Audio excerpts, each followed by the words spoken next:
안녕하십니까? 오늘은 현재 금융시장에 존재하는 5가지 주요 불안 요인에 대해 깊이 있게 분석해보는 시간을 갖겠습니다. 이 불안 요소들은 단순히 일시적인 현상이 아니라 전 세계 경제의 흐름을 좌우할 수 있는 중요한 변수들입니다. 첫 번째 불안 요소는 바로 엔캐리 트레이드 청산에 대한 우려입니다. 엔캐리 트레이드란 금리가 낮은 일본 엔화를 빌려 금리가 높은 다른 나라 자산에 투자하는 방식입니다. 그런데 최근 일본의 물가가 오르면서 일본은행이 금리를 인상할 조짐을 보이고 동시에 미국 연준은 금리 인하를 고려하고 있습니다. 이렇게 되면 양국 간의 금리 차이가 줄어들어 엔캐리 트레이드가 청산될 위험이 커집니다. 갑작스러운 엔화 가치 상승은 막대한 투자 자금이 한꺼번에 시장에서 빠져나가면서 전 세계 금융시장에 큰 충격을 줄 수 있습니다.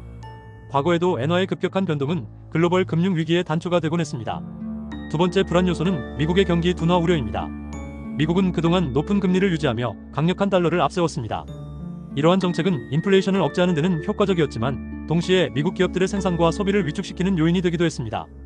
또한 강달러는 수출 경쟁력을 떨어뜨려 예상치 못한 경기 둔화를 초래할 수 있습니다. 미국 경제가 둔화될 경우 전 세계 경제에 미치는 파급력은 매우 큽니다.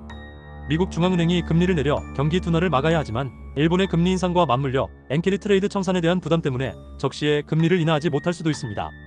세 번째 불안 요소는 미국의 국가 부채 문제 심화입니다. 미국의 국가 부채는 천문학적인 수준으로 증가하고 있습니다. 특히 높은 금리는 이자 부담을 더욱 가중시키고 있습니다. 문제는 부채 상한선 논란입니다. 미국 정부와 의회가 부채 상한선 협상에 난항을 겪을 경우 국채 발행이 늘어나 금리가 상승할 가능성이 있습니다.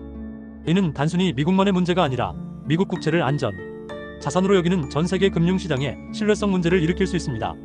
네 번째 불안 요소는 상호 관세 부과에 따른 무역 갈등입니다. 최근 일부 국가에서 특정 국가에 대해 상호 관세를 부과하겠다는 움직임이 나타나고 있습니다.